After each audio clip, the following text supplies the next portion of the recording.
Hello everyone, today I'll show you how to change the HDR settings in Assassin's Creed Black Flag Resynced.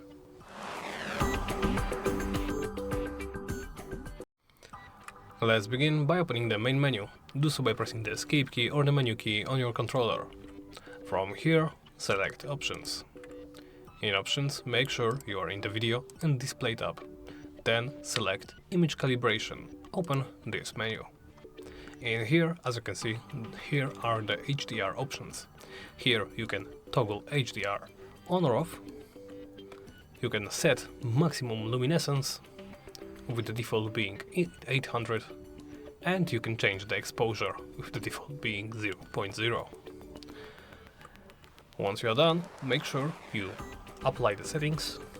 If it's grayed out and pressing the apply button doesn't do anything, it means you don't have to do so for the changes to stick. Simply back out of this options menu, back out of the main menu, and that's about it.